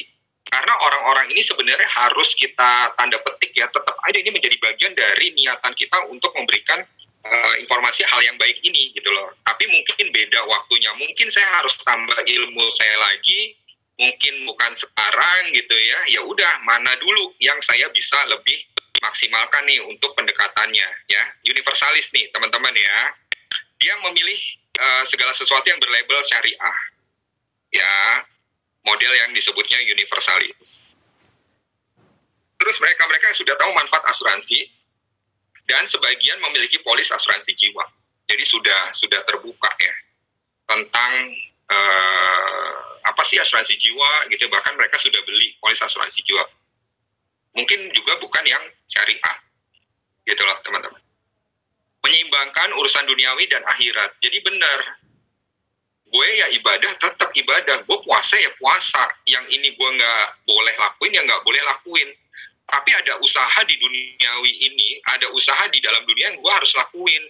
Gimana gue bisa beribadah, gimana gue bisa naik haji kalau gue nggak punya uang? Berarti gue tetap bekerja. Ya bekerja, gue cari tempat-tempat yang halal gitu. Kayaknya bukan berarti gue nggak bekerja. Gue berbisnis tetap berbisnis, gitu loh teman-teman ya. Terus orangnya berbagi pada sesama dan menunjukkan kepedulian dan ketakwaan. Ya, dia tuh terbuka bahwa kita hidup tuh nggak sendiri ya, kita harus berbagi gitu loh. Nah, ini bentuk dari ketakwaan kita kepada Yang Maha Kuasa. Ya, karena rutinnya dia berbagi, akhirnya dia tercatat sebagai donatur yang tetap untuk zakat atau wakaf yang kredibel untuk kemudahan. Dia cari tempat-tempat nggak usah yang aneh-aneh deh gitu loh. Ya udah, gue pengen disalurin di tempat yang tepat dan dia tahu di mana nyalurinnya. Gitu ya. Nah, itu tipikal yang universalis. Dia juga aktif terbuka terhadap sosial media, Instagram, YouTube gitu ya, kegiatan religius dan pengajian dan yang berhubungan dengan ustadz atau pemimpin agama gitu ya. Jadi yang namanya menuntut ilmu ya dia juga nggak secara konvensional datang ke sebuah kajian gitu ya, tapi bisa juga melalui media sosial. Berarti kan terbuka ya orangnya ya, gitu ya teman-teman ya. Universalis nih, Anda mau capture silakan. Nanti Anda mau tanya-tanya lebih detail, di sini ada 3 kakak-kakak yang sudah lebih paham dibandingkan saya, teman-teman. Jadi ada Kak Rini, Kak Rofik, sama Kak Reza. Teman-teman boleh berdiskusi. Kan ada grup WhatsApp-nya juga kan ya. Nah, minimal teman-teman tahu model ini dulu, nanti pas saat ketemu gimana treatmentnya ya. Nah, yang kedua adalah konformis. Ya, tetap wajib berlabel syariah dan hati-hati untuk label non-syariah. Ya, jadi dia enggak, gue mau makan nih, ini nggak ada labelnya, ntar dulu deh Nino, jangan dulu deh, jangan masuk dulu deh gitu. Ya tapi itu banyak juga kok, kayaknya orang nggak cuma yang non muslim deh gitu, enggak, tapi gue mau make sure dulu ini halal apa enggak gitu ya. Nah, cenderung tidak ingin berasuransi ya, karena merasa ya udah dengan persiapan yang saya pakai sekarang ini, dengan gue punya emas mungkin atau tabungan dikit-dikit is oke lah gitu ya. Terus mengutamakan urusan akhirat dan menghindari hal yang subhat atau yang belum jelas hukumnya gitu ya. Nah, bisa jadi model-model yang tadi tuh masih mempertanyakan nih beneran halal atau enggak sih dan sebagainya gitu ya, bisa masuk ke dalam konformis. Ya, yang penting ibadah yang bener, urusan dunia mah udah ada yang ngatur, bener ada yang ngatur, tapi kan untuk menunjang ibadah kita gitu ya.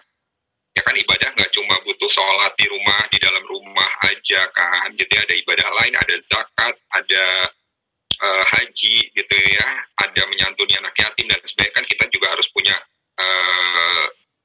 usaha untuk itu gitu ya. Gemar berbagi kepada sesama untuk mencari ridho Allah mereka dan tercatat sebagai donatur tetap di lembaga zakat atau wakaf yang kredibel. Ya, mereka juga terbuka untuk sosial media gitu ya, untuk pengajian tertentu. Ya, teman-teman sudah mulai ada bedanya ya. Tadi teman-teman boleh capture, nanti lihat lagi nih sudah mulai ada bedanya pastinya. Di sini yang paling jelas adalah cenderung tidak ingin berasuransi. Gitu ya, karena mungkin tadi merasa bahwa ini beneran nggak sih gitu, ini beneran nggak gitu ya teman-teman ya. Ini model yang konformis. Teman-teman jadi mulai memperhatikan, kalau saya ketemu dengan orang ini, yang perlu saya lakukan bukan menentang dia, bukan anti dia, tapi kita mempelajari, oh kalau seperti ini berarti saya bagaimana ya berinteraksinya dengan mereka, bagaimana ya saya menjelaskan sebuah konsep. Itu yang teman-teman harus persiapkan. Oke, yang ketiga namanya rasionalis. Universalis, konformis, rasionalis. Ya, teman-teman ya. Melihat pada besaran manfaat yang akan diperoleh ya, Mas Rofik ya, ini kepotong ya. Melihat pada besaran manfaat yang akan diperoleh, peduli pada tata kelola perusahaan yang sesuai. Ya, orangnya lumayan detail, teman-teman, dengan etika bisnis dan peringkat perusahaan di pasar. Gitu ya, dia butuh data. Ini perusahaannya kredibel atau tidak. Rasional, namanya juga orang rasional. Ya, jadi segala sesuatunya ini berdasarkan data, fakta. Ya, dia juga terbuka untuk media sosial, terus berkegiatannya juga aktif gitu ya, dan juga terbuka untuk masuk ke dalam sebuah komunitas yang beragam, memiliki jiwa dan kepedulian sosial, menyukai kemudahan transaksi, namanya orang rasionalis gitu ya. Gue nggak mau ribet-ribet sekarang ini datang ke bank, udah jelas-jelas ada mobile banking dan sebagainya, ya oke lah pakai itu aja gitu. Terus pastinya mengikuti tren terkini. Ya kenapa? Karena rasional. Berarti gue kalau sekarang ini hidup di zaman yang kayak gini, gue harus bisa berkomunikasi dengan siapapun. Orang rasional kayak gitu. Berarti nggak apa-apa gue bergaul dengan anak-anak muda supaya gue bisa nyambung. Ya, teman-teman ya, rasionalis, universalis, konformis, rasionalis. Senang sih kalau ketemu yang rasionalis, teman-teman. Tapi Anda harus kuat data. Ya, tadi tuh suguhan-suguhan data Anda kasih tahu perkembangan bisnis ekonomi syariah seperti apa dan sebagainya. Nah, ini yang terakhir ada apatis. Bersifat inklusif atau tertutup. Ya, teman-teman ya, inklusif. Melihat pada besaran manfaat yang akan diterima atas uang yang dikeluarkan. Ya, jadi benar-benar pengen tahu. Ini kalau misalkan beneran saya akan mengeluarkan sekian, berarti apa yang didapatkan?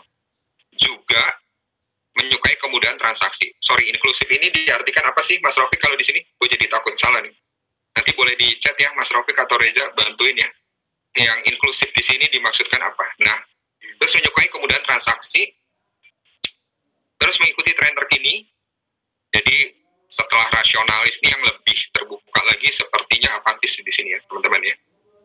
Nah, itu dia, teman-teman. Jadi ada empat karakter. Sekarang yang sebelum berlanjut ke diskusi, teman-teman, yang sering teman-teman jumpai kira-kira yang mana ya? Teman-teman ya, boleh ketik dong. Yang sering teman-teman jumpai yang mana ya kira-kira ya? Yang sering teman-teman jumpai yang mana kira-kira?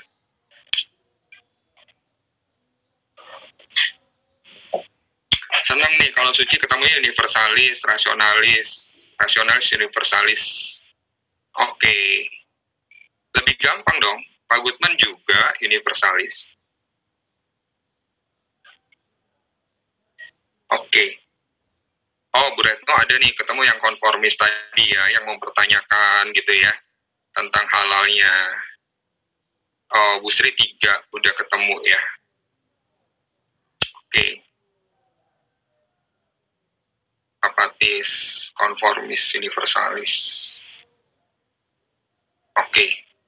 Berarti sesuai dengan besar ini ya, sebaran tadi di kota-kota mana gitu ya, teman-teman ya. Nah, kalau saya, teman-teman, konformis, universalis. Pada saat saya ketemu dengan model-model ini, kan tadi teman-teman sudah tahu ya pembagiannya seperti apa gitu kan ya.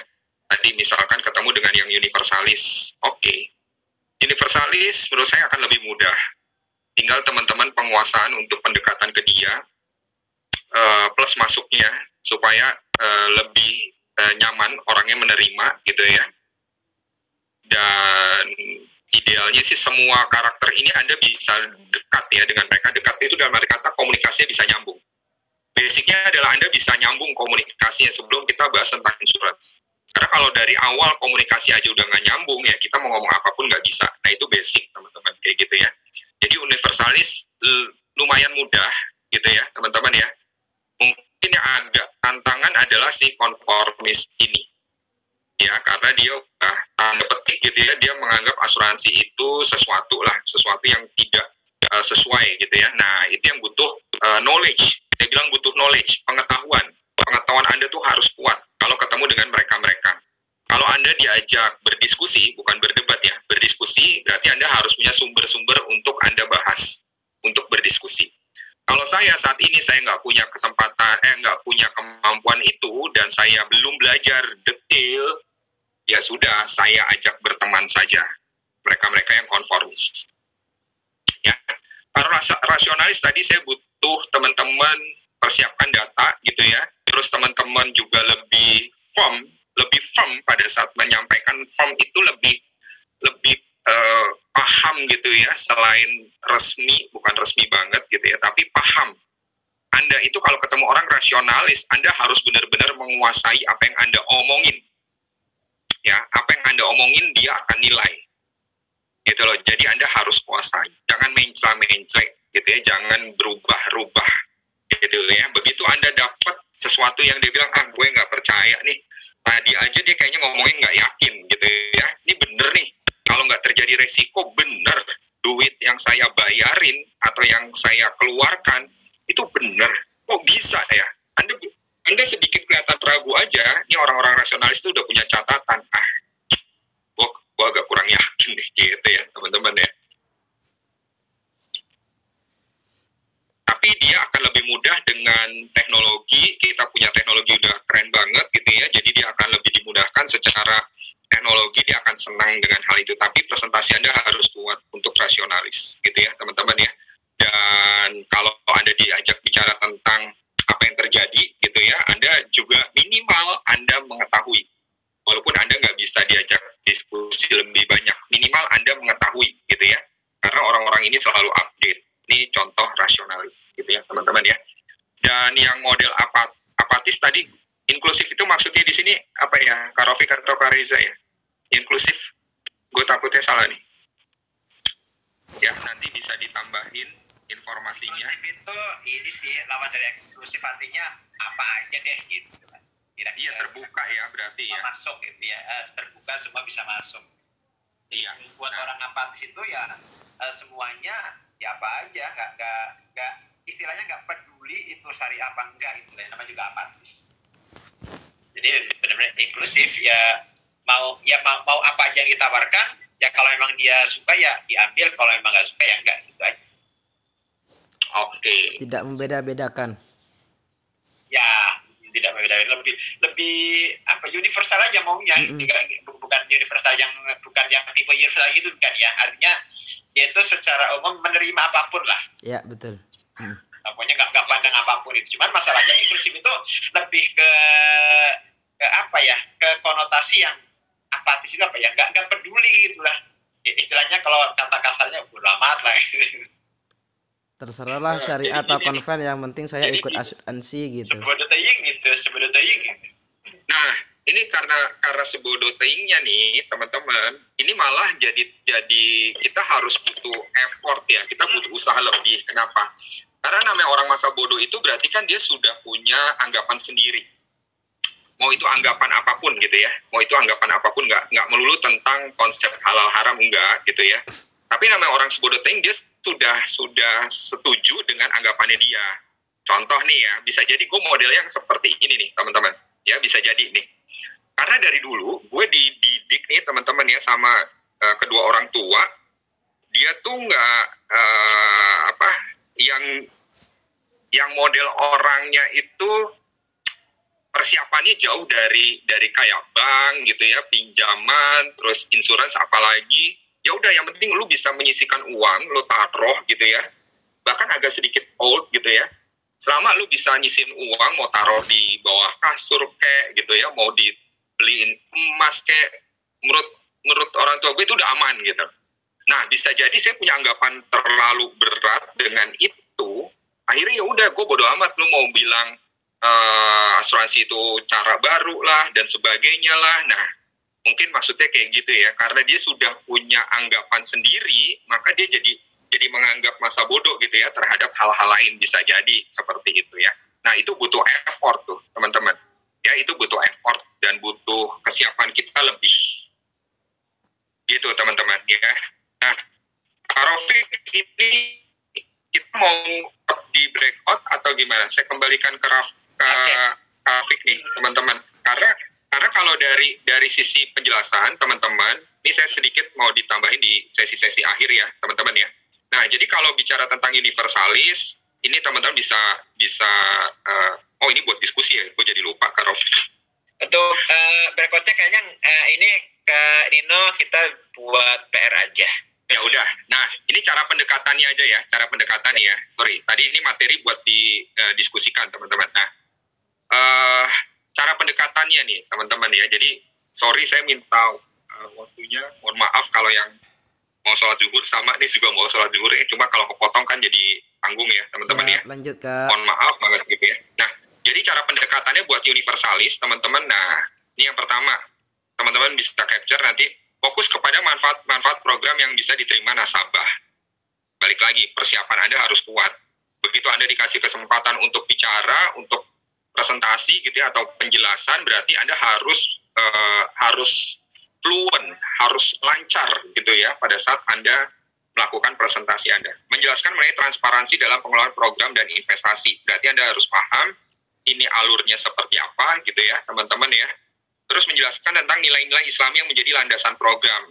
Sebenarnya ini semua sudah dipersiapkan sama kakak-kakak di training-training syariah kita gitu ya teman-teman ya. Jadi tuh kan harus memiliki pengetahuan syariah yang baik gitu ya, dan diharapkan berpenampilan sesuai syariah.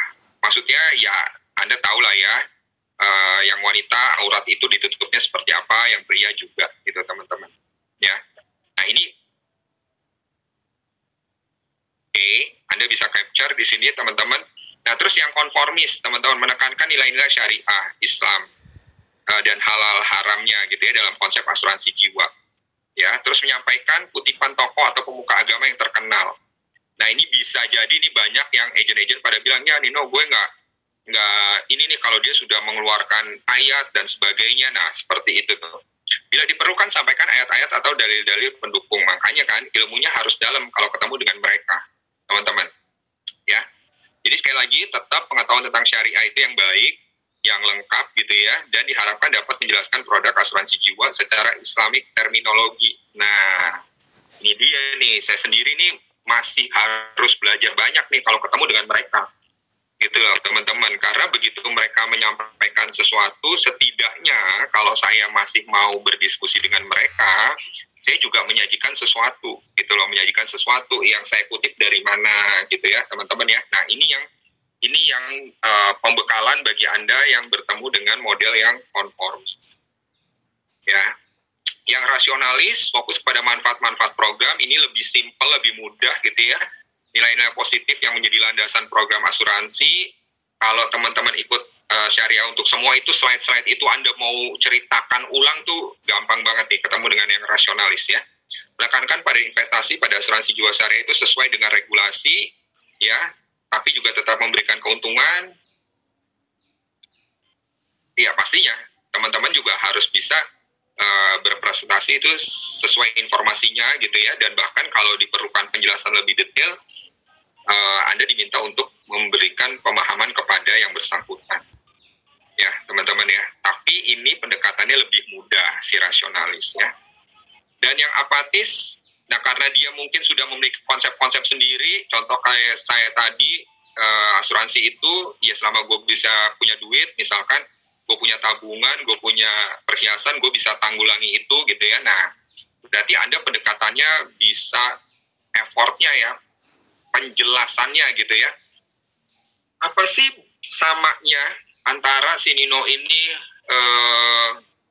duitnya disimpan gitu ya, walaupun nantinya juga buat bayarin rumah sakit, dengan dia punya insurance gitu loh. Jadi pemahamannya dia itu yang bilang masa bodoh tadi gitu ya, inklusif tadi gitu ya, ya kita harus ulet gitu ya, kita harus telaten gitu ya, kita nggak capek juga kalau harus menjelaskan gitu ya teman-teman ya.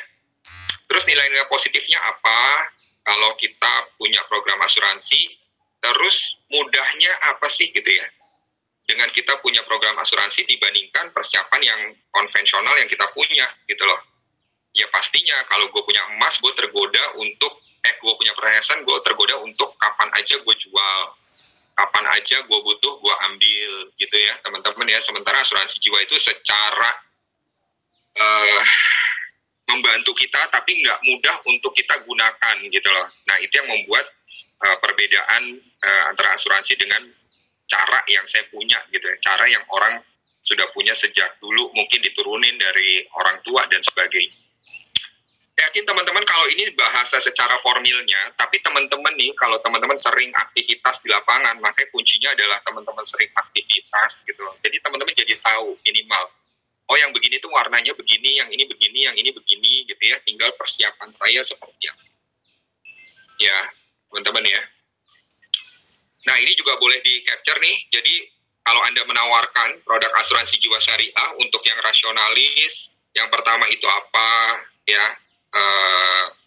program apa yang utama yang Anda bisa tawarin, kesehatan, universalis juga sama, konformis juga sama, terus yang berikutnya masuk ke asuransi kecelakaan, yang mulai beda nih antara rasionalis itu investasi, yang ketiga, universalis sama konformis itu yang edukasi, gitu ya. Baru si rasionalis edukasi, yang universalis konformis itu investasi. Ujung-ujungnya semua orang tuh pengen punya kehidupan masa tua tuh yang enjoy gitu ya. Jadi persiapan buat masa tua itu sudah punya gitu. Ya, kalau yang apatis kan tadi sudah dijelasin, jadi agak-agak ada mirip-miripnya gitu ya teman-teman ya dengan si universalis juga gitu ya. Jadi urutannya mirip-mirip seperti itu. Oke. Nah, ini alat-alat pendukungnya teman-teman gitu ya pada saat nanti mau di lapangan ya. Teman-teman bisa capture lagi kalau mau video dari toko-toko syariah nih. Saya senang juga nih ngelihat Pak Adi Warman Akarim nih di YouTube, dia sering banget ngebahas juga tentang syariah juga, tapi dengan cara yang simpel gitu ya. Terkadang saya jadi punya inspirasi gitu ya buat apa sih? Buat pemahaman saya gitu ya tentang syariah tuh berkat beliau juga tuh. Oh ternyata begini ya. Oh ternyata begini ya. Jadi buat pengetahuan saya pribadi juga banyak saya dapetin di situ teman-teman. Ya. Oke. Nah ini alat bantu yang lainnya juga tentang data bisnis syariah yang ada di Prudential pastinya.